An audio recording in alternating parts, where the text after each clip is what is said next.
leads me to the promised land. What a day, glorious day that will be. There is coming a day when no heartache shall come, no more clouds in the sky,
Magandang gabi po sa ating lahat, mga kapatid. Magandang gabi po. Purihin ang ating Panginoon sa mensahe sa awit natin pong napakinggan.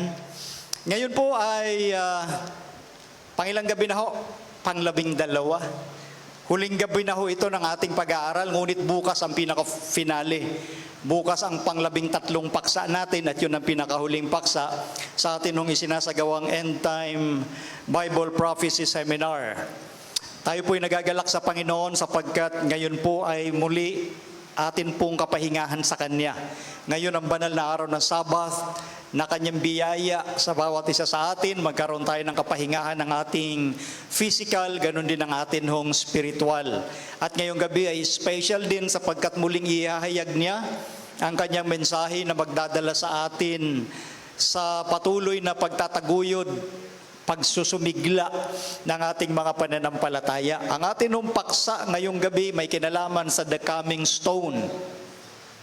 The Coming Stone, kung naalala ninyo sa unang gabi pa lang na ating pinaksa, ipinakita ng Panginoon sa pamamagitan ng Biblia at ng mga naging kaganapan sa history o sa kasaysayan, yung timeline, yung haba ng itinatakbo ng sanglibutan at kung anong kapanahunan ito magwawakas.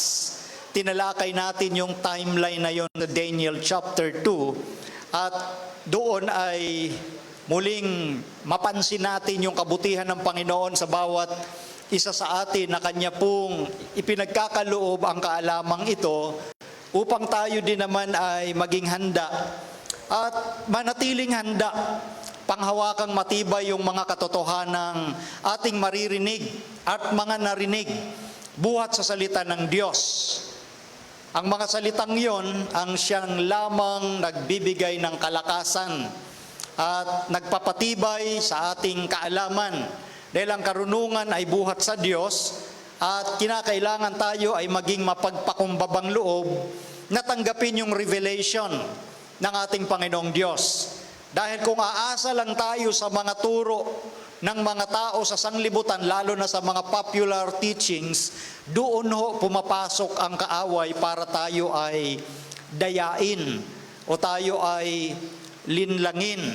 So kami po ay natutuwa na nabigyan tayo ng Diyos ng pagkakataong ito na magbigay ng ating End Time Bible Prophecy Seminar, hindi lamang dito sa lugar ng Pasig Seventh-day Adventist Church, kundi ito ng mga ating prophecy seminar ay napapanood sa buong mundo.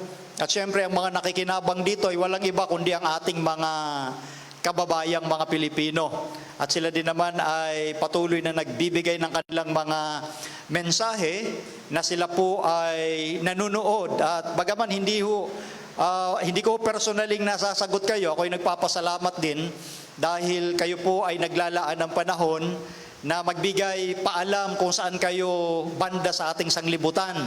Mayroong mga taga Saudi Arabia, taga Amerika at sa iba't iba pang bahagi ng lugar. Umaabot maging sa Singapore, sa Hong Kong, basta lahat kayo nagpapaabot ng inyong mga messages ay amin pong ipinagpapasalamat sa Diyos at kayo po ay aming nakakadaupang palad. Okay? So, The Coming Stone. Atin pong tinalakay nung unang gabi, yun pong mga isipan din ng mga tao na nagkakaroon na sila ng isipan na ang mundo'y magwawakas. Doon sa mga secular na babasahin like Newsweek magazine, Time magazine, nakalatahala sa kanilang cover, yun pong isipan regarding sa end of the world o sa katapusan ng sanglibutan. At sinasabi rin nila what the Bible says about the end of the world. Ang mga taong ito sa secular perspective ay nagkakaroon din ng isipan na ang mundo natin ay matatapos. Nakakaramdam ho sila. Kaya nga yung National Aeronautics Space Administration nagbibigay ng mga kaalaman na meron daw silang mga natutuklasang mga planeta na sinusuri nila kung pwedeng tirahan. Dahil ang ating planeta, whether we like it or not, maging maniwala ka man o hindi, patungo talaga sa kawakasan. Ang mga nagsasabi niyan, yung mga taong wala sa mundo ng relihiyon. Sila po yung mga scientists. Of course, may mga scientists na naniniwala sa Bible. May mga scientists na matatakutin sa Diyos. Pero ang sinasabi natin, maging yung mga scientists na walang kinalaman sa tinatawag na religious perspective, nakakaramdam po sila na magwawakas ang mundo. Matatapos po ang ating sanglibutan. At ang ating Panginoong Diyos sa pamamagitan ni Kristo ay nagbigay ho ng mga prediction kung paano magwawakas ang sanglibutan. At ang isa sa purpose o layunin ng prophecy ng Diyos ay sinabi niya bago mangyari, upang kung ito'y mangyari ay magsisampalataya kayo. Therefore, prophecy edifies faith. Ang propesiya ay nagpapatibay ng pananampalataya. In a world of uncertainty, Bible prophecy provides us with certainty. Sa mundo ng kawalang katiyakan, ang propesiya ng Biblia ay nagbibigay ng katiyakan. Ang mundo po natin walang katiyakan, lalo na sa tinatawag na modernong isipan. Sa postmodern thinking, wala hong katiyakan ang takbo ng buhay at ng sanglibutan. Pero kung titingin po sila sa sinasabi ng Diyos sa Biblia, yung mga prediction ng Diyos nagbibigay sa atin ng kapanatagan, nagbibigay sa atin ng katiyakan, na ang kanyang salita, God's Word can be trusted. Tingnan po natin yung timeline na binabanggit natin mula nung unang gabi ng ating pag-aaral. Ang Babylon sa kanyang kalakasang, yung tinatawag na Neo-Babylonian Empire ay naghari sa loob ng 66 years. Sila po'y nagtapos noong 539 BC, nung sila po ay tinalo ng Medo-Persia na kumakatawan sa dibdib at bisig na silver or pilak. Yung Babylon po ang head of gold, pero ang tumalo, mas inferior, mas mababang kalidad, silver na kumakatawan sa dibdib at bisig na pilak. Sumunod ang Medo-Persia, naghari sa loob ng 208 years. From 539 BC, nung tinalo nila ang Babylon, up to 331 BC. So 208 years naghari ang Medo-Persia, at ang sumunod ay ang Gresya na naghari din sa loob ng 163 years. Yung kanilang kingdom naging makapangyarihan for about 163 years, from 331 to 168 BC. Tinalo sila ng Fourth World Kingdom, ang Rome, na kumakatawan sa binting bakal. Pinakamatagal ang Roma na namayagpag bilang makapangyarihang kingdom sa buong mundo, 508 years. Pero walang tumalo sa Roma. Ang Roma nagkawatak-watak. Kaya nga mula sa binting bakal, na-extend hanggang paa. May bakal pero may halong putik na luto. Ang paliwanag ng Biblia, sila'y magkakahalong lahi ng mga tao at hindi sila maglalakip o magsasama na isang kingdom, dahil kung paano ang bakal hindi lumalakip sa putik, ganun din yung magkakahalong lahi ng tao. Ang Roma walang tumalo, ang Roma nagkawatak-watak. They are the divided Rome sa panahon natin ngayon, Western Europe. Yan po, from 476 AD up to 2019 sa panahon natin ngayon. Gaano na kahabang panahon ang inihintay natin bago dumating yung bato. Tayo po'y naghihintay sa bato na si Kristo. Naghihintay tayo sa loob ng 1,543 years na. So napansin niyo yung mga bilang ng mga taon. Sinabi ng Diyos, matatalo ang Babylon. Nangyari. Sinabi ng Diyos, matatalo din ang Medo-Persia. Nangyari. Sinabi ng Diyos, matatalo ang Gresya. Nangyari. Sinabi ng Diyos, ang Roma magkawatak-watak. Nangyari. Yan yung mga haba ng mga taon ng mga kingdoms na yan. At yung palugit na binibigay pa ng Diyos, kita nyo yan? 1,543 years na, wala pa yung bato na si Kristo. Pero siya ay malapit na, at bukas malalaman natin, bukas ng tanghali, kung gaano kalapit yung sinasabi ng Biblia na malapit nang dumating. But the point is, 1,543 years na tayong naghihintay sa bato. Napansin nyo yan mga kapatid, yung mga katuparan ng prophecy? Mas mahaba ngayon yung nakita nating palugit ng Diyos sa sanglibutan. Sobrang haba na ito, magdadalawang-libong taon na. Nung panahon ni Noe, yung baha, 120 years. Yung probation na ginawa ng Diyos para magbago ang mga tao sa panahon ni Noe. Tayo, 1,543 years. Ganon kahaba yung pagpapahinuhod o pasensya ng Diyos. Kaya ngayon, itong bato, the stone that struck the image, yung batong tumama sa malaking larawan, sa dulong bahagi sa paa, ang sabi ng Biblia, naging malaking bundok at pinuno ang buong lupa. Meaning, maghahari yung batong yon. Walang iba kundi ang kaharian ng ating Panginoon. Yun na lang ang atin pong hinihintay. At ang sabi sa Tito 2:13, ito po yung itinuturing na pag-asa ng mga alagad ng Diyos, na hintayin niyaong mapalad na pag-asa at ang pagpapakita ng kaluwalhatian ng ating dakilang Diyos at tagapagligtas na si Jesucristo. Sinasabi dito, sa lahat ng uri ng pag-asa, yung pinakamapalad na pag-asa, the blessed hope, is none other than the second coming of our Lord Jesus Christ. So kung ang mga tao maraming inaasahan sa mundong ito, mga pangarap na gusto nilang abutin, anyway, walang masama sa pangarap. Pero ang pinakapangarap ng mga alagad ng Diyos ay mawakasan ang kasamaan sa mundo, dumating na si Kristo para ang katuwiran ang maghari sa ating sanglibutan. Ang Diyos ng pag-ibig, ang Diyos na nagbibigay ng mga pagpapala ng kaligayahan, ang gusto ng mga alagad na mangyari na. Ibang pag-asa ang inaasahan ng maraming mga tao ngayon. May kani-kaniya silang inaasahang pag-asa. Halimbawa, ang inaasahan kong pag-asa, pag ako'y nakapag-abroad, nakapagtrabaho at nakakumita ng dolyar, yan ang aming pag-asa para matustusan ang lahat ng aming pangangailangan. May mga umaasa na makapagtapos ako ng aking pag-aaral upang ako'y makatulong din naman sa aking pamilya. Maganda yon, yung mga pangarap na yon. Pero ang nais ituro ng Diyos at maging priority natin, sana ay walang iba kundi yung pagdating ng ating Panginoong Jesucristo. Yun yung sinasabi ng apostol na si Pablo, na hintayin niyaong mapalad na pag-asa. The blessed hope. Wala nang iba pag-asa na dapat nating asahan kundi ang pagpapakita ng ating dakilang Diyos. Dahil lahat ng magaganda nating pangarap sa mundo, mas higit pa dyan na kaligayahan ang ating makakamtan pag dumating ang ating Panginoon. Kaya nga sa Biblia, isa sa bawat 25 mga talata ay nagsasabi tungkol sa ikalawang pagparito ni Kristo. Can you imagine? 1 out of every 25 verses is related to the second coming. Sa New Testament, bawat 25 na verses, isa dyan ang nagsasabi tungkol sa pagparito ni Kristo. Kaya ganon ka tindi ang pagpapahayag ng mga alagad nung kanyang ikalawang pagparito, na ngayon ay binabaliwala ng maraming Kristiyano. Akala ng maraming ngayon, ang mundo natin magtatagal, mananatili itong ganito.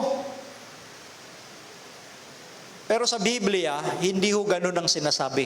Ang ating Panginoong Jesucristo mismo nagbigay ng kanyang pangako na mababasa natin sa Juan 14 mula 1 hanggang 3. Ang sabi po rito, huwag magulumihanan ang inyong puso.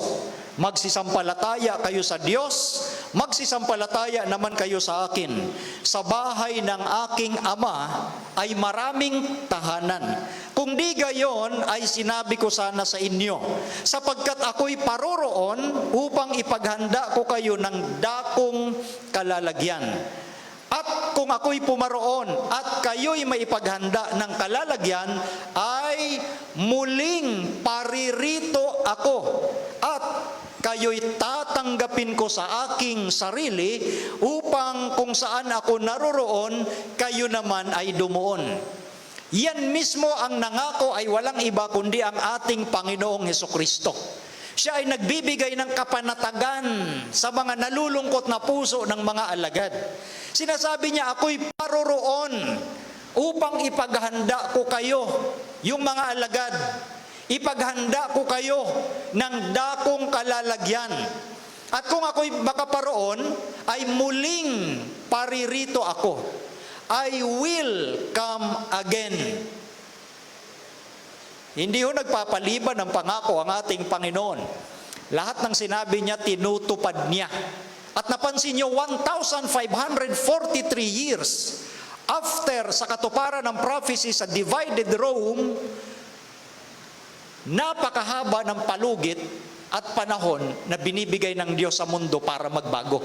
1,443 years na matapos mangyari ang pagkawatak-watak ng Roma. Ang pangako ni Kristo ay tiyak, certain. Ito yung sinasabi kanina, ang Biblia nagbibigay ng katiyakan. Dahil si Kristo mismo ang nagsasalita, tiyak yung kanyang pagdating. At sinasabi nga ni Pablo, doon sa gabi-gabi nating pag-aaral, lalo na doon sa topic natin regarding sa Antichrist and the leopard-like beast, alam ni Satan na kaunting panahon na lamang meron siya. Alam niya na darating si Kristo. Alam din natin na darating si Kristo. Malapit nang dumating si Kristo, alam ni Satan yon. Alam din natin na malapit nang dumating si Kristo.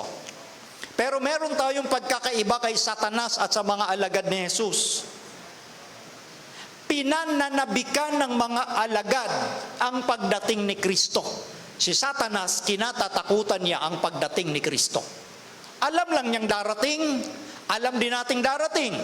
Pero ang tunay na mga alagad ni Kristo nananabik.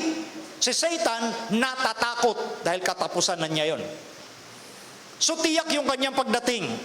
Kung si General Douglas MacArthur nung Second World War, alam na alam natin yung pamosong pangako niya, I shall return, sabi niya sa mga sundalong Pilipino. Isang Amerikano nangako, isang general ng mga sundalong Amerikano nangako sa mga Pilipino dahil nalungkot ang mga Pilipino, bakit aalis si General MacArthur sa panahon ng gyera, sa panahon ng Hapon. Nangako si General Douglas MacArthur, I shall return. Yung kanyang pangako, siyempre, walang katiyakan ang mga tao. Sinasabi nga, promises are made to be broken. Pero tinupad ni General MacArthur yung kanyang pangakong pagbalik. Tinupad niya. Tao lang yon. How much more ang ating Panginoon? Ang ginamit niyang salita, I will. Hindi lang I shall. I will. Nandoon yung katiyakan. Nandoon yung pagdidiin na yung sinabi ko gagawin ko. Ipaghahanda ko kayo ng dakong kalalagyan at babalik ako upang tanggapin ko kayo sa aking sarili para kung saan ako naroon, kayo din ay dumuon. Kaya alam ni Satan, kaya ang gagawin niya, nandito na yung tinatawag na deception. Huwag kayong padaya kanino man, sa anumang paraan. Sapagkat ito'y hindi darating, maliban ng dumating mula ang pagtaliwakas. Ano sabi ng apostol na si Pablo, yung warning niya? Let no man deceive you in any manner. Huwag daw kayong padaya kanino man sa anumang paraan, sapagkat ito'y hindi darating. Ano yung ito'y hindi darating? Yung second coming. Meaning, hindi mauuna yung second coming, meron mo nang mangyayaring pagtaliwakas. Falling away. Tinalakay natin yan. Yung falling away, yan po yung apostasya. Apostasy sa English. Ito yung pagtalikod ng mga tao sa Diyos. Ang problema, hindi alam ng mga mananampalataya na nakatalikod sila sa Diyos dahil sila din naman ay nagsasabing mananampalataya sila ng Diyos. And that is the very essence of deception. Yung akala mo'y sumasamba ka sa Diyos, yun pala nakatalikod ka na sa Diyos dahil ibang katuruan ang sinundan mo. Ito ay gawa ng taong makasalanan, ang anak ng kapahamakan. Tinalakay natin yan regarding sa papacy. The doctrine, the system of the papacy na nagtuturo ng pag-aangkin ng lugar ng Diyos kanyang inangkin. At maraming taong naniwala. Kaya ngayon ang katuparan ng sinabi ni Pablo, yung second coming hindi mauuna. Alam ni Satan na darating si Kristo, kaya gagawa siya ng lambat, trap, deception, para pagdating ni Kristo, yung mga anak ni Kristo ay maligaw at hindi makasama ni Kristo sa kanyang kaharian. So nakita natin yung great controversy na pinag-uusapan sa Biblia. Kaya nga paulit-ulit na sinasabi sa ating paksa, dalawang grupo lang ang nandito sa mundo. Yung sasamba sa Diyos at sasamba sa hayop. Hindi maraming grupo. Iba-iba lang relihiyon, iba't ibang samahan sa Christianity, pero iisang grupo o kabilang grupo ang patutunguhan, langit o impyerno. Kaya nga ang atin pong dapat tingnan kung ano lang ang sinabi ng Diyos. Ito pong Antichrist na ito, sumasalangsang nagmamataas laban sa lahat na tinatawag na Diyos o sinasamba, ano pat siya'y nauupo sa templo ng Diyos na siya'y nagtatanyag sa kanyang sarili na tulad sa Diyos. Kaya marami ang nadaya, tinanggap ang frontman ni Satan, ang leopard-like beast, ang little horn, the beast, the first beast of Revelation 13. Yan yung pagtaliwakas. Bago dumating si Kristo, may mangyayaring pagtaliwakas. Yan ang mga pinag-aralan natin ng mga naunang gabi. At ito na nga po yung huli sa pangalawang topic natin, ang detalye sa decoming stone, yung bato na tumama sa Daniel chapter 2 doon sa paa ng malaking larawan. Kaya si Kristo, sinabi niya rin sa kanyang mga alagad yung matinding pagbibigay ng warning. Matthew 24 verse 4, at sumagot si Jesus at sinabi sa kanila, mag-ingat kayo na huwag kayong mailigaw ni numan. Ang laban dito mga kaibigan, mga kapatid, ay psychological battle. Psychological warfare. Yung tipong iisipin mo, kami mananampalataya ng Diyos, nag-aalleluya kami, nagpe-praise the Lord kami. Pero hindi nila alam, sila po'y nadaya na pala ng kaaway. Dahil marami ang paririto sa pangalan ni Kristo. Mag-aangking sila si Jesus at ililigaw ang marami. Kaya sana huwag tayo magtaka bakit ang daming relihiyon. Bakit maraming nag-aagawan sa pangalan ni Jesus, sa pangalan ng Diyos? Dahil nga, yan ay katuparan ng prophecy. Sinabi ni Kristo, marami ang magsisiparito sa aking pangalan at ililigaw ay kaunti. Ganun ba yon? Hindi kaunti, ang ililigaw marami. Kasi ang mga tao mahilig sa pangalan, Jesus, Amang Diyos, Yod-Heh-Waw-Heh, Jehovah, El Shaddai, Shalom. Nakapakinig lang ng pangalan ng Diyos para sa kanila, okay na. Sa Biblia, ang pinag-uusapan, yung doktrina, yung turo, hindi yung magandang terminong pakinggan. Kundi kung anong sinasabi ng Biblia, sapagkat si Kristo, pag nagturo, very realistic, pragmatic, practical. Kung ikaw ay umiibig sa Diyos, natural, susunod ka dapat sa kanyang mga utos. That is pragmatic. Pero maraming mga Kristiyanong sinasabi, naghihintay din kami sa darating na Kristo, pero ayaw sumunod sa 10 utos, ayaw sumunod sa sabat ng Diyos. Hindi realistic yan. Pag ikay totoong umiibig sa Diyos, hindi mo itatakwil ang 10 utos, lalo na ang sabat, ikapitong araw na Sabado. So yan yung pagtaliwakas. Naghihintay lang tayo ng second coming, pero hindi natin inaalam ano ba yung nangyayari ngayon bago yung second coming. Lahat ng nangyayari ngayon sa mundo ng relihiyon, gawa ni Satanas, pagtaliwakas, falling away, pagtalikod sa Diyos. Pero ang masaklap, akala mo, sumasamba ka pa rin sa Diyos, ngunit nakatalikod ka na pala sa Diyos. Ito po yung ginagawa ni Satan sa atin pong panahon. Kaya sa mga totoong naghihintay kay Kristo, sila'y magiging maingat sa kanila pong iniisip. Mamaya, babalikan pa ho natin yan. Pag sinabi ko kasing deceit, sabi ng Webster, although alam natin, meron na tayong paunang kaalaman dyan, gusto ko lang basahin itong sinabi ni Webster ng definition ng deceit. Number 1, any declaration, artifice, or practice which misleads another or causes him to believe what is false. Kapag pinaniwala mo ang tao kung ano ang kamalian o kasinungalingan, deceit yun. Number 2, the leading of another person to believe what is false or not to believe what is true, and thus to ensnare him. Kapag pinaniwala mo ang tao na paniwalaan ng mali at hindi paniwalaan ng tama, yan po ay pandaraya. Alam natin yung very basic ng deception. Pero ang essence ng deception, merong 3 kategorya. Although naipaliwanag na natin nung nakaraang gabi, ang essence ng deception ay parang yung tulog ka. Kapag tulog ka, hindi mo alam na natutulog ka. Kasi tulog ka nga. Pero pag nagising ka, alam mong galing ka sa pagkatulog. Ganon ang deception. Ngayon, mayroon at least 3 categories of deception. Number 1, intentional deception. Number 2, unintentional. And number 3, self-deception. Yung number 1, gawa ni Satanas yan, intentional. Yung number 2, ito po yung mga anak ng Diyos na nasa iba't ibang samahan ng pananampalataya. Yung tinatawagan sa Revelation 18 na magsilabas kayo sa Kanya, bayan ko, upang huwag kayong maramay sa Kanyang kasalanan at huwag kayong magsitanggap ng Kanyang salot. Sila po yung mga nadaya, pero unintentional. Sila po yung sa puso nila, gusto nilang sambahin ng Diyos. Sila yung sinasabi ni Kristo sa John 10:16, meron akong mga tupa na wala pa sa kulungang ito. Kaya maraming mga anak ang Diyos sa iba't ibang samahan ng pananampalataya. Maraming mga anak ang Diyos sa Roman Catholic, sa Born Again, sa Baptist, sa Mormon, so on and so forth, maging sa Islam. May mga anak ang Diyos dyan na tunay. Hindi lang nila alam na nandoon sila sa maling aral. Kaya nga ang ating ginagawa ay hindi para humatol. Paulit-ulit nating sinasabi, lalo na sa mga masasela nating topic regarding sa Antichrist, sa leopard-like beast, hindi ang ating inaatake ay ang mga personal na tao. Dahil may mga anak ang Diyos sa iba't ibang samahan ng pananampalataya. Hindi lang nila alam na sila'y nadadaya. Unintentional deception ang tawag doon. Kaya ang ating itinuturo, comparative study, doktrina. Yung doktrina ba na pinaniniwalaan nila, lalo na yung naniniwala sa Antichrist, sa frontman ni Satan, sa leopard-like beast, which is the papacy. Yung doktrina ba ng papacy ay ayon sa Biblia? Hindi. Kasi ang sinasabi nga nila, sila, ang church, mas mataas pa kaysa sa Biblia. Pero maraming mga debotong mga alagad ng Diyos sa mga pananampalatayang yan. Kaya nga sabi ko, personally, ako po'y hanga sa maraming mga debotong Roman Catholic. Mahal ng Diyos ang mga Roman Catholic, pero galit ang Diyos sa Catholicism.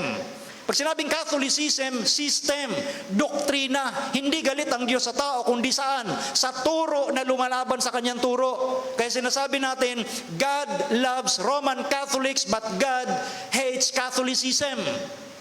Yun ang atin nung sinasabi rito, mga kapatid, mga kaibigan. Kaya huwag kong sumama ang loob ng ating mga kaibigan na kapaloob dyan sa mga samahang yan. Ang ating sinasabi rito ay comparative study kung anong sinasabi ng Biblia, base sa salita ng Diyos at base sa naging kaganapan sa kasaysayan. Hindi po kami umaataking personal. Wala ho sa amin yon. Ngayon, pangatlo, ito ang malala, self-deception. Pag self-deception, ikaw na mismo dumadaya sa sarili mo. Yan ang sinasabi sa Santiago chapter 1 from verse 23 hanggang 25. Sinasabi doon na nakikinig ka nga ng salita ng Diyos pero hindi mo naman tinutupad. Katulad ka na isang taong humarap sa salamin, nakita mo kung ano ka, pero binaliwala mo kung ano ka. Dinadaya mo ang iyong sarili, sabi ni Santiago.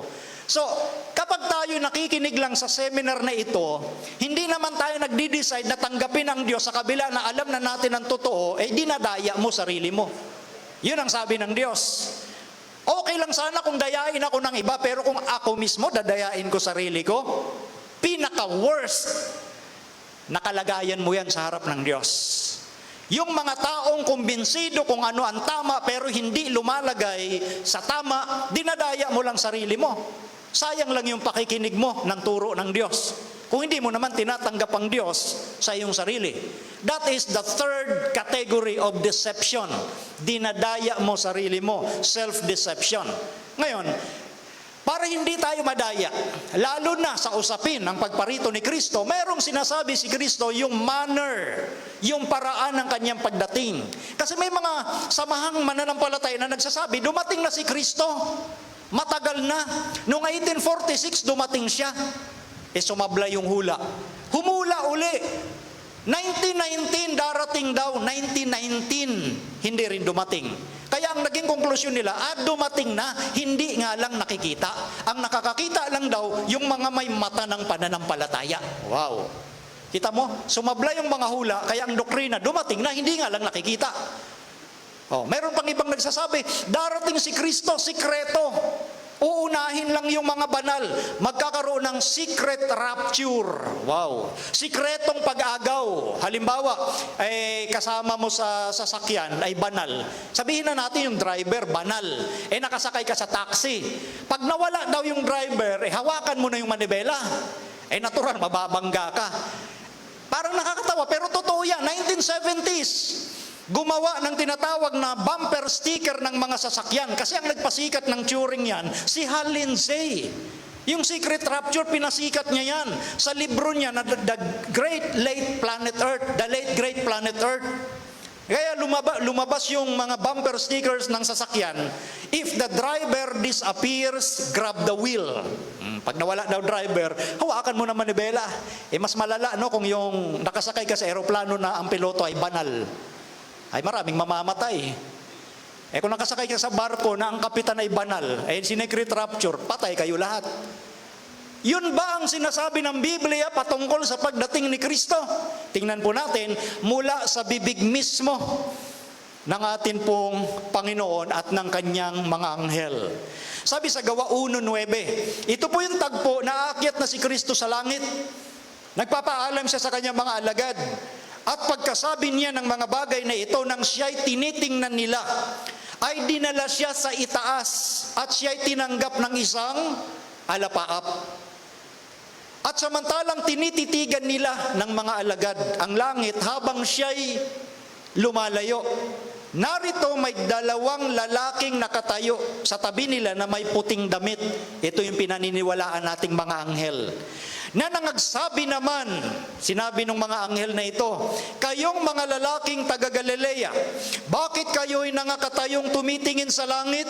Itong si Jesus na tinanggap sa langit mula sa inyo ay paparitong gaya rin ng inyong nakitang pagparoon niya sa langit. Anong sabi nung dalawang mga lalaking nakaputing damit na pinaniniwalaan nga nating mga anghel? Kung paanong si Kristo na nakita na umaakyat sa langit at tinitingnan ng mga alagad habang inaagaw siya sa mga alapap ng langit at lumalayo siya sa kanilang paningin, ang sabi ng mga anghel, etong tinitingnan yung Jesus, paparito ring gaya ng nakita ninyong pagparoon niya. Nakikita ba? Yung pagparito niya, makikita ba? Yes! Dahil sinabi yung salitang gaya. Pag sinabing gaya, pareho gaya nga So yung pagbabalik ni Kristo, ganun din ang magiging sitwasyon. Makikita siya, visible. Hindi siya darating na spiritual na para bagang, oy, may balita, si Kristo nasa New York na. Kaya nga nag-warning nga si Kristo, pag may nagsabi sa inyo, nandyan sa isang silid, nasa disyerto, o kung saan, huwag kayong maniwala. Dahil sinabi nga rito, paparito din siyang gaya. Gaya rin ang inyong nakitang pagparoon niya sa langit. Kaya nga ang Biblia, yung approach niya, historical grammatical approach. Grammar ng tao ito. Sinadya nga ng Diyos na ang ating grammar ang gamitin, although ang grammar natin punong-puno ng pagkakamali, pero tayo kasi nagkakaintindihan sa grammar natin. Pag sinabing gaya, pareho. Yung pagparoon ni Kristo na nakikita, ganun din yung kanyang pagdating kitang-kita. Hindi spiritual. Ang pagdating ni Kristo, visible event na sinasabi rin sa banal na kasulatan, Apokalipsis 1:7. Narito, siya'y pumaparitong nasa sa mga alapaap at makikita siya ng bawat mata at ng nangagsiulos sa kanya. Kita nyo, maging yung mga umulos o nagmalupit kay Kristo, makikita din yung kanyang pagdating. Hindi lang yung mga may mga mata ng pananampalataya ang makakakita. Maging yung mga hindi sumasampalataya, makikita siya. Kasi kasama dyan at nang nangagsiulos sa kanya. Nakita nyo mga kapatid? So literal, makikita, visible. Binigyan pa ng isang parallelism o comparison ng Panginoon yung kanyang pagdating. Matthew 24:27, sapagkat gaya ng kidlat na kumikidlat sa silanganan at nakikita hanggang sa kalunuran, gayon din naman ang pagparito ng anak ng tao. Ikinumpara yung kidlat, pag kumidlat sa east, makikita hanggang sa west, ganon din yung pagdating ni Kristo.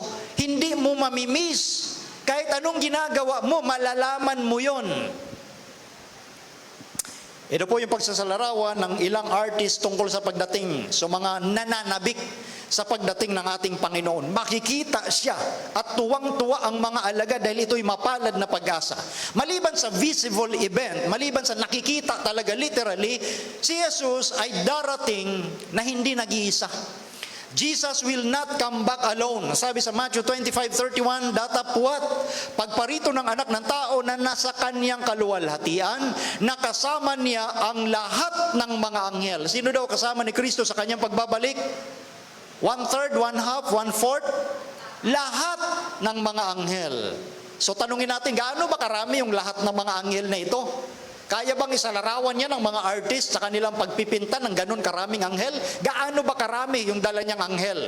Sabi sa Apokalipsis 5:11, at nakita ko at narinig ang tinig ng maraming mga anghel sa palibot ng luklukan at ng mga nilalang na buhay at ng matatanda, at ang bilang nila ay 10,000, tig-sa 10,000 at libo-libo.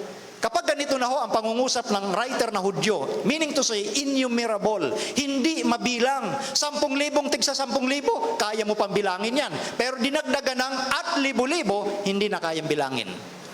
Ganun po ang paraan ng mga Hudyo pag sinabing hindi mabilang, unnumbered. Yan ang sinasabi ko rito. Ganon, kasama lahat ni Kristo ang hindi mabilang na mga anghel. At ang kanyang pagdating, eto na, hindi sikreto, maingay, audible event, maririnig ng lahat. Maliban sa makikita mo, maririnig. Pakinggan niyo po ang sinasabi sa unang Tesalonica 4:16. Sapagkat ang Panginoon din ay bababang mula sa langit na may isang, anong sabi dyan? Sigaw. So nasaan yung secret? Nasaan yung secret dyan? Wala akong alam na sikretong sinisigaw. Pag sikreto, sikreto. Pabulong. Pero ang pagdating ni Kristo, may isang sigaw. May tinig ng arkanghel at may trompeta o pakakak ng Diyos, at ang nangamatay kay Kristo ay unang mga bubuhay na maguli. Kita nyo? Napakaingay at mayroon pang mga ibang pangyayari. Yung mga nangamatay kay Kristo, ibig sabihin, yung mga sumampalataya kay Kristo na namatay na, sila ang unang mabubuhay muli. So hindi talaga magiging sikreto dahil kaakibat nito ang iba't ibang mga pangyayari. Yung mga libingan mabubuksan. Mabubuksan ng mga libingan, hindi ito magiging sekreto, malalaman ng lahat dahil mayroon pang sigaw. Maliban doon may mga trompetang dala. Kung yung barangay nga natin, pag piyesta-pesta, kaingay pag nagparada na yung barangay na may mga panugtog, ang ingay na sa barangay mo. How much more kung yung hindi mabilang na mga anghel ay may mga trompeta at sisigaw pa si Kristo na isang arkanghel. Kaya it is an audible. So yung sinasabing secret rapture, ibasura nyo na hong paniniwala yon, sapagkat walang sikreto sa Biblia. Walang sikretong pagdating na sinasabi sa Biblia. At ang sabi rito, pakinggan nyo yung binasa natin at pinag-aralan noong victory over death ang ating topic sa John 5:28-29. Sabi naman ni Juan, huwag ninyong ipanggilalas ito sapagkat dumarating ang oras na ang lahat ng nanga sa libingan ay makaririnig ng kanyang, ano sabi? Tinig. At magsisilabas ang mga nagsigawan ng mabuti sa pagkabuhay na muli sa buhay, at ang mga nagsigawan ng masama sa pagkabuhay na muli sa paghatol. Kaysa sila ni Pablo, si Juan at ang ibang mga alagad. Sabi ni Pablo, may sigaw. Dito kay Juan, may tinig na maririnig yung mga patay. Kaninong tinig? Di kay Kristo, yung kanyang sigaw. Maririnig. Yung mga patay na banal mabubuhay, sa buhay na walang hanggan, yung masasamang patay, mabubuhay, pero patungo sa paghatol. You know ang mga pangyayari sa kanyang pagdating. And the righteous living are caught up to meet Jesus. Yung mga buhay, halimbawang tayo'y mapalad na buhay sa araw na yon. Ang mga buhay na banal, kasabay na aagawin nung mga patay na binuhay para salubungin ang ating Panginoon sa hangin. Ang sabi rito sa unang Tesalonica 4:17, kung magkagayoy tayong nangabubuhay na nangatitira ay aagawing kasama nila sa mga alapaap upang salubungin ang Panginoon saan? Sa hangin. At sa ganito isa sa Panginoon tayo magpakailanman. Ito po yung malaking pananampalataya ni Pablo. Pansinin nyo, maging si Pablo umaasa na buhay siyang darat na ni Kristo. Ang sabi ni Pablo, isinama niya yung kanyang sarili, tayong nangabubuhay na nangatitira. Si Pablo halos 2,000 taon ang patay. Umasa rin si Pablo na nung kapanahunan niya darating si Kristo. Yan ang mapalad na pag-asa na inasahan ng mga alagad. At sabay-sabay sasalubungin. Napakagandang tanawin yan mga kapatid. Lalo na kung hindi lang tanawin, dapat kasama tayo dyan. Sabay-sabay nasasalubong kay Kristo saan? alapaap. Sa alapaap ng langit. Kaya nga sabi ni Kristo, pag may nagsabing nariyan ang Kristo nasa silid o nasa disyerto, huwag kayong magsilabas. Dahil hindi naman paroroon si Kristo sa mga disyerto, hindi siya pupunta ng Amerika, hindi siya pupunta ng New York o Europe. Sasalubungin siya saan? Sa hangin. Ikaw mismo kusang lulutang patungo ron kung ikaw ay ligtas. Sabi ng mga pilosopo, hindi kakapit na lang ako sa banal. Habang umaakyat sila sa langit, kakapit ako, hindi ka pwedeng makakapit. Nung panahon ni Noe, nung sinaraduhan na yung arka, yung mga masasama, gustong pumasok sa arka, kumakapit sila sa arka. Hinampas sila ng mga alon, ng mga batong nagliliparan, yung mga kahoy, dilaglag din sila. Ang maliligtas lang at ang aakyat sa alapaap, yung ligtas. Hindi ka makakasama pag hindi ka ligtas. Walang easy entry sa panahong yun. Kaya ang kaligtasan, biyaya, libre naman yun eh. Ngayon mo tanggapin. Hindi doon sa panahon na kung saan nandyan na yung kaganapan. Lalo na yung mga nag-iisip na sa panahong yan, saka na lang ako magbabait. Hindi pwede, hindi mangyayari yun. Impractical yung iniisip o sinasabi ng iba. Sa mga atleta, walang nananalong athlete pag hindi dumaan sa training. Naniniwala ho kayo doon? Dapat maniwala kayo. Pag hindi, wala. Si Manny Pacquiao, hindi mananalo kung magti-training siya sa panahon mismo ng laban. Walang sino mga atleta, kahit sa basketball, na hindi magti-training at aasa kang mananalo sa kalaban mo. Kinakailangan ng matinding training. At yan ang sinasabi ni Pablo, ngayon pa lang, tinitraining na natin ang ating mga sarili. Dinidisiplina. Hindi yung iisipin natin na saka na lang ako magbago, saka na lang ako magpapabinyag, saka na lang ako tatanggap kay Kristo. Pag sinabi mong saka-saka, mawawala ka talaga. Kahit impractical yung iniisip. Kaya nga ang turo ni Kristo, practical, realistic, pragmatic. Reality ito. Kung may tinatawag na training sa physical na competition sa sanglibutang ito, may training din spiritual. Yan ang sinasabi ni Kristo. Ngayon, lahat ng ligtas, mababago, babaguhin tayo. Ang sabi rito sa unang Korinto 15:52-53, sa isang sandali, sa isang kisap mata, sa huling pagtunog ng pakakak, sapagkat tutunog ang pakakak at ang mga patay ay mga bubuhay na maguli, na walang kasiraan, at tayo'y babaguhin. Can you imagine, sa pagdating ni Kristo, walang mga zombie. Di ba, napapanood ninyo sa mga television, sa mga pelikula, yung patay na bumabangon. Hindi ganon. Glorious body. Babaguhin tayo kasi itong ating laman, gaano ka pa kagwapo, gaano ka pa kaganda, hindi yan uubra, hindi ka makakapasok sa langit. Papalitan yung ating laman, papalitan yung ating buto. Dahil may laman at dugo na ukol sa langit. Itong kasalukuyan natin, gaano ka man kagwapo, gaano ka man kaganda, hindi yan pang langit. Papalitan yan kung ligtas ka na. Ang laman mo ay magiging tulad sa isang sanggol, mas maganda pa. Yun ang sinasabi ng Biblia, glorified or glorious body. Tayong lahat babaguhin, walang kasiraan. Sapagkat kinakailangan na itong may kasiraan, magbihis ng walang kasiraan. Itong corruptible, magbihis ng incorruptible. At itong may kamatayan, ating mortal bodies, ay magbihis ng walang kamatayan, immortality. Sa pagdating ni Kristo, gaya ng ating topic sa victory over death, doon pa lang natin tatanggapin ang immortality of the soul, yung kawalang kamatayan.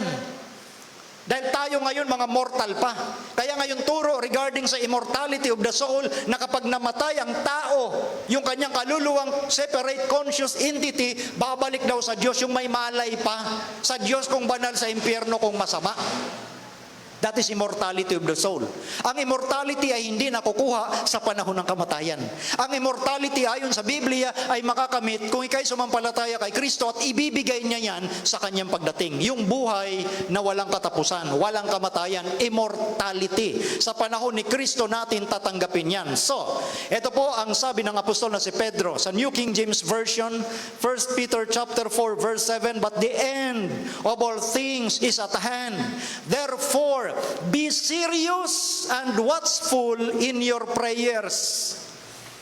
Ang sabi po ng isang alagad, malapit na magwakas ang mga bagay.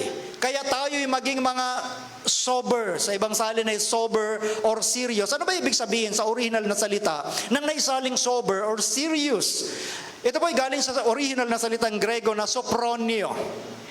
Pag sinabing sopronio, to be of sound mind, to use sound judgment, to be self-disciplined. Meron kang disiplina. Hindi yung kahit ano gusto mo. Hindi yung kahit ano gagawin mo. Hindi yung kahit ano kakainin mo. Hindi yung kahit ano ibibihis mo. May disiplina ka. Dahil kinakailangang makita sa iyo yung larawan ng Panginoon. Sa buhay mo, sa pananamit mo, sa pananalita mo, sa lahat. Dapat maging watchful ka kung ikaw ay nag-aanda sa pagdating ni Kristo. Dapat kang maging serious-minded. Dapat kang maging sober-minded. Dapat meron kang tamang isipan, sound mind. Ang isip natin ay nakapatungkol sa karakter ng ating Panginoong Jesucristo. The Bible is telling us to watch for something. The question is for what? Ang sabi ni Kristo, Matthew 24:30, at kung magkagayoy lilitaw ang tanda ng anak ng tao sa langit, at kung magkagayoy magsisitaguhoy ang lahat ng mga angkan sa lupa, at mga kikita nila ang anak ng taong napariritong suma sa mga alapaap ng langit na may kapangyarihan at dakilang kaluwalhatian. Napansin niyo po, sa pagdating ni Kristo, siya'y suma sa mga alapaap. Nung nasa bundok ng Olibo siya, tinitingnan ng mga alagad, inagaw siya ng alapaa papunta sa langit. Sa pagdating din ni Kristo, ganun din, nakasakay siya sa mga alapaap at merong mga tanda. Kaya kinakailangan be watchful, maging mapagmatsyag doon sa mga tanda bago siya dumating. Kaya yung mga tanda, bukas natin pag-aaralan. Kasi yung mga sinasabi ng marami nga, of course, sabi rin ng Bible, malapit na siyang dumating. Kaya yung iba nag-iisip, 2,000 taon na lumipas, malapit pa rin. Hindi nila naiintindihan na may sinasabi si Kristong mga tanda, be watchful. Meron muna mga event na dapat mangyari bago yung kanyang pagdating. Kaya yung mga taong nag-iisip, ang tagal naman, sabi sa Biblia, malapit. Hindi ka kasi nagbabantay ng tanda. Kaya naiinip ka. At bukod doon, wala kang ginagawa, kaya ka naiinip. Gano'n naman, di ba? Practicality. Pag wala tayong ginagawa, nakakainip. Ang tagal ng oras lumipas. Kasi wala kang ginagawa. Pero pag ikaw ay busy, sasabihin mo, ang bilis naman ng mga araw. Practical ho yun.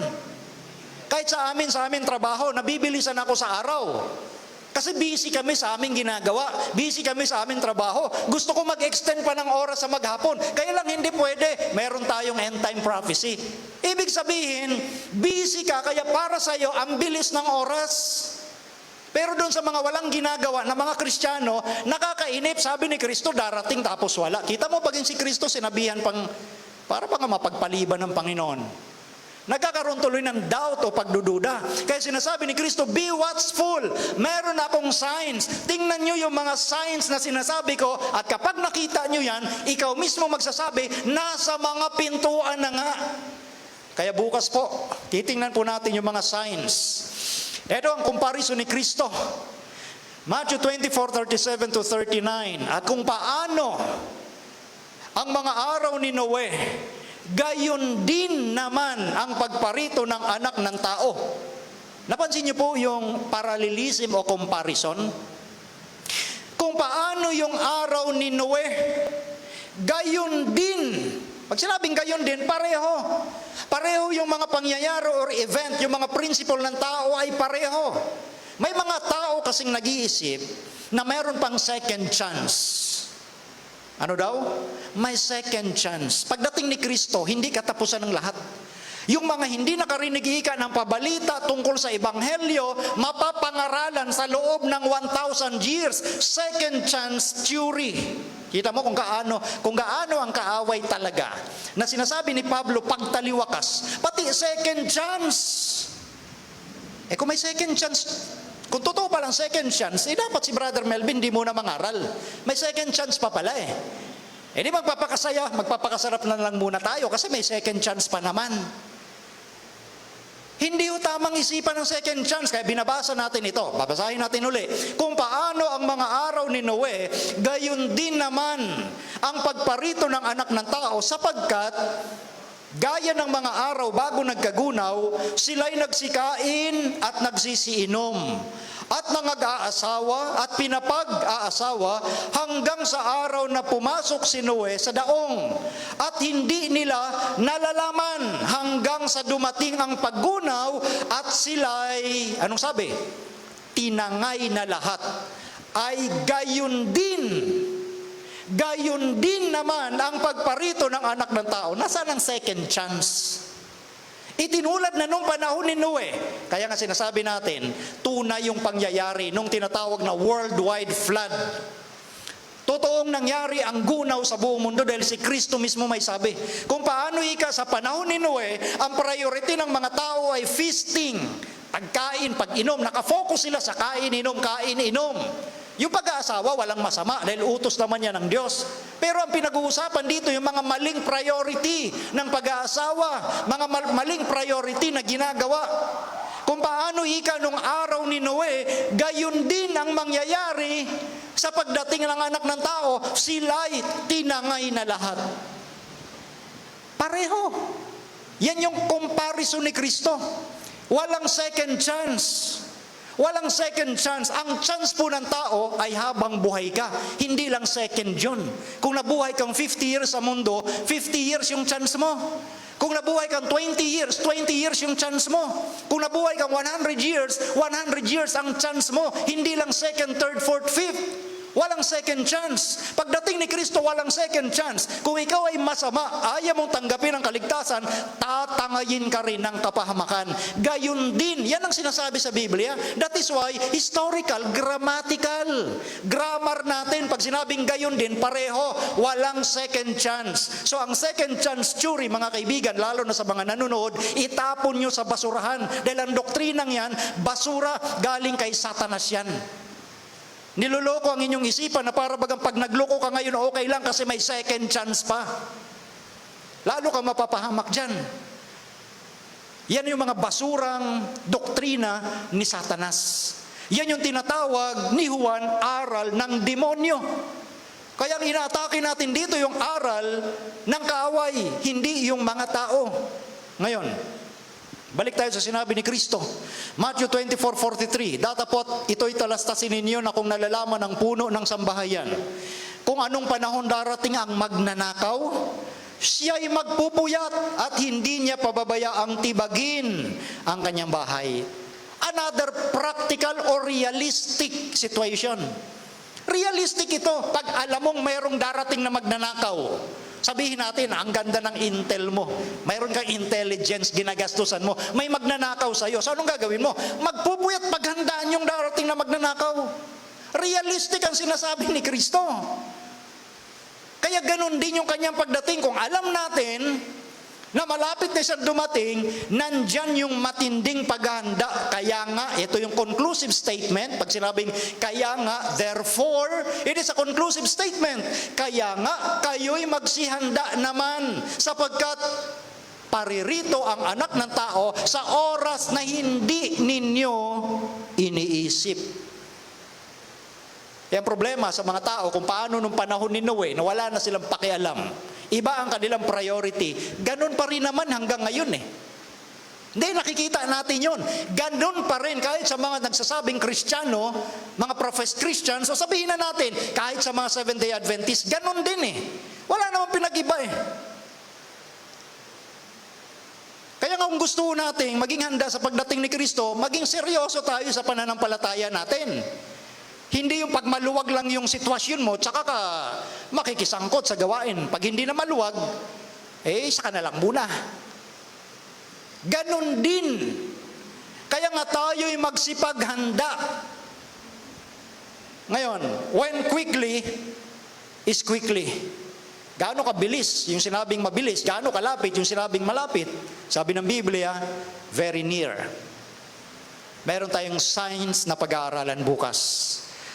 At ang katiyakan na sinabi ni Kristo, gaya ng sinabi sa Daniel chapter 2, sinabi ng Revelation, dahil ang Daniel and Revelation ay itinuturing na kambal na aklat ng propesiya.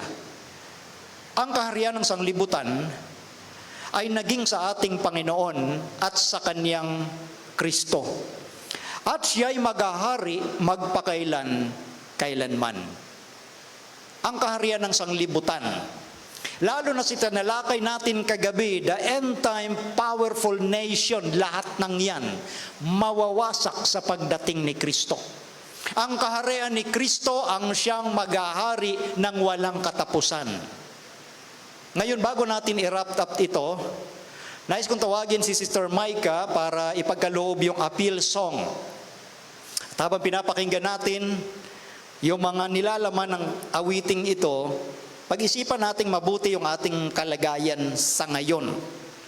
Hindi dahil nakapamiyembro ka sa pananampalataya, kung anumang pananampalataya meron kay katiyakan na. No. Ang katiyakan ho ay kung ikaw ay kumakapit sa salita at salita lamang ng Diyos. Pakinggan niyo po ang awitin na ito bago natin tapusin ang atin hong ginagawang pag-aaral.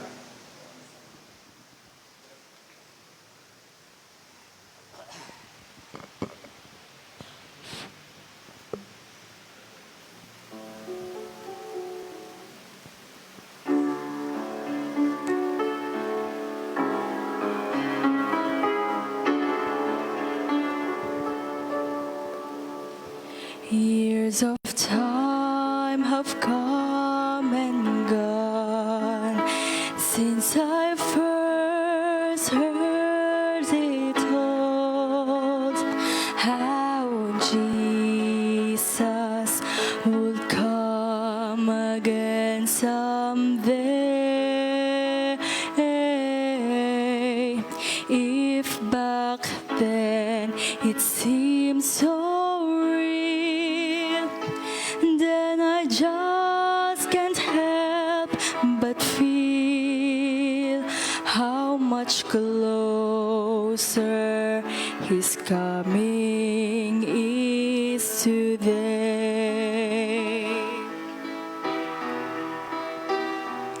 Signs of the time are everywhere. There's a brand new feeling in the air.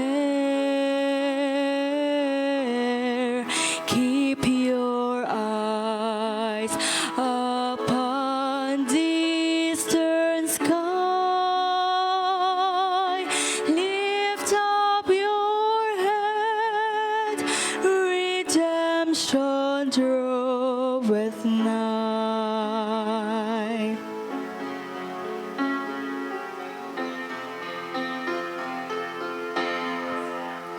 Wars and strife on every hand, and the violence fill our land. Still some people doubt He'll come again, but the word of God is true. He'll redeem His chosen few. Don't lose hope, for soon Christ Jesus will descend. Signs of the time are everywhere. There's a brand new feeling in the air. Keep your eyes upon the eastern sky. Lift up your heads, redemption draweth nigh.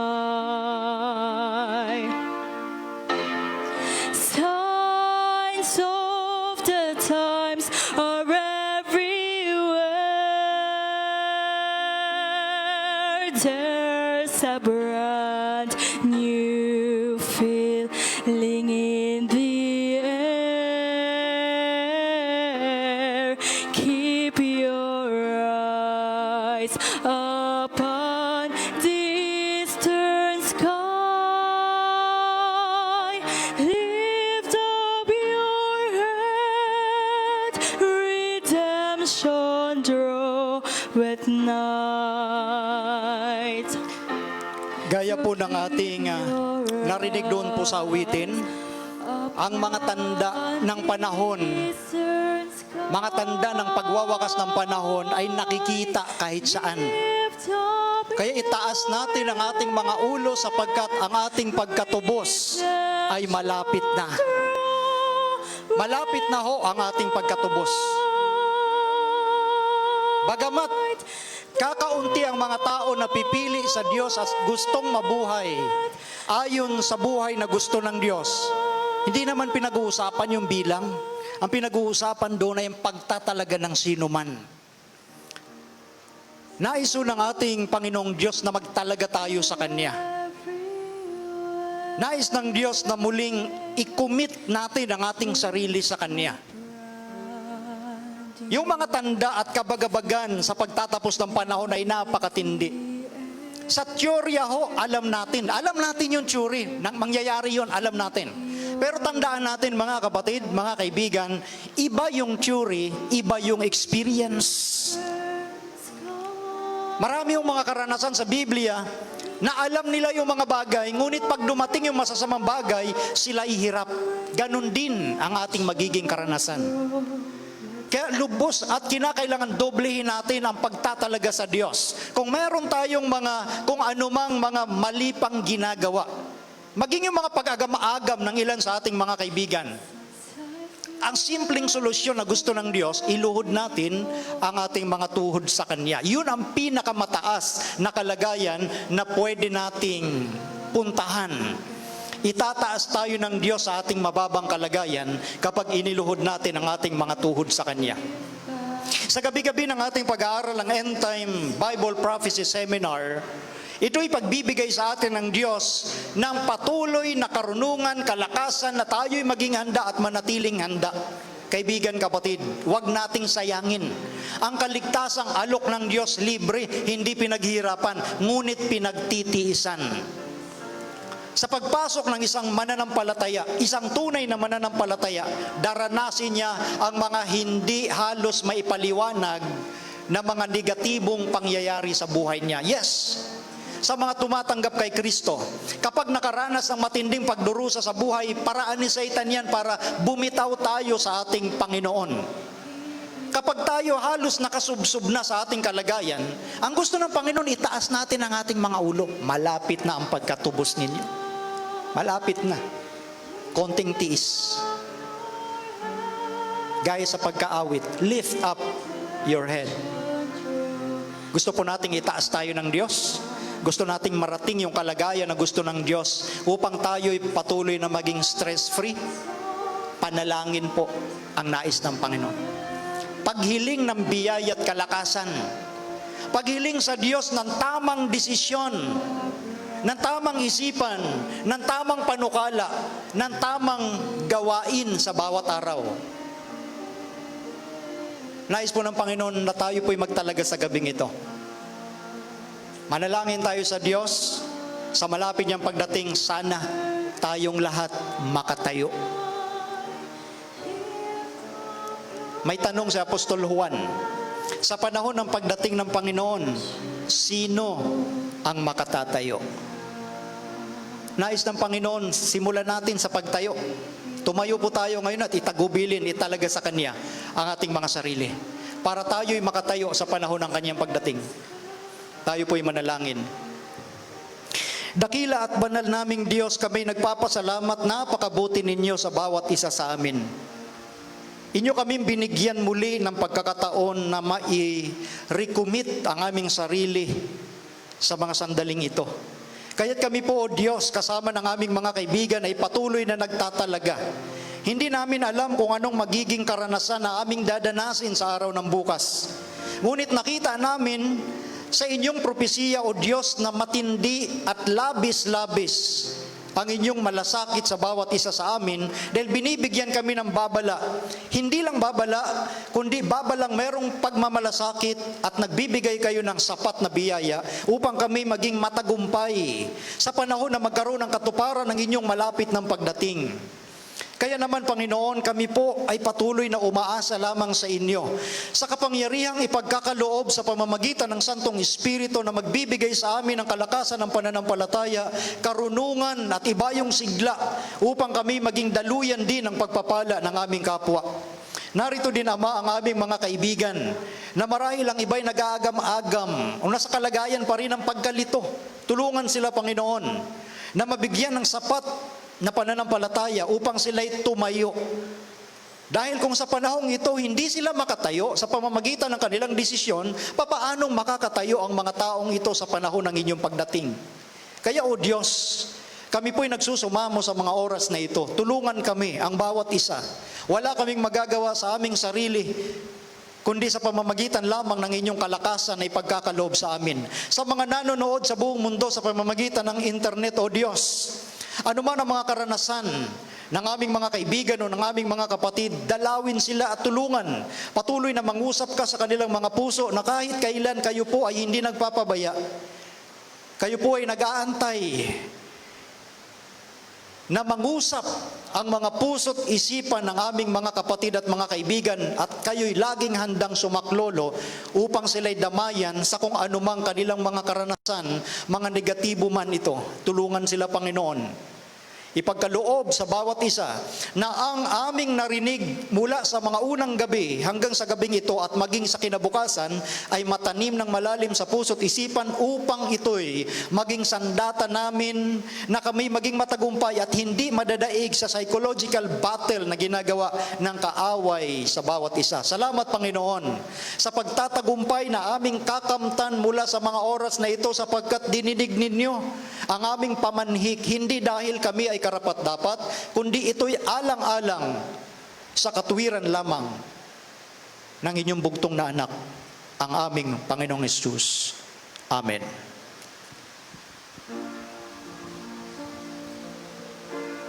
So keep you.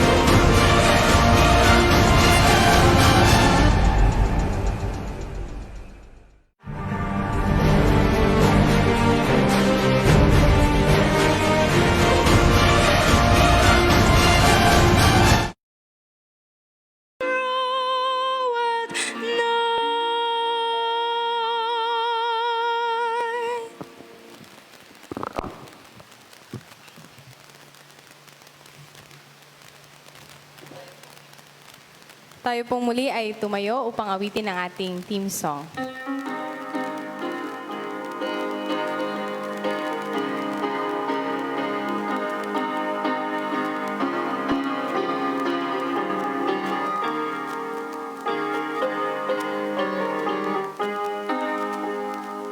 Signs of the end are fast fulfilling.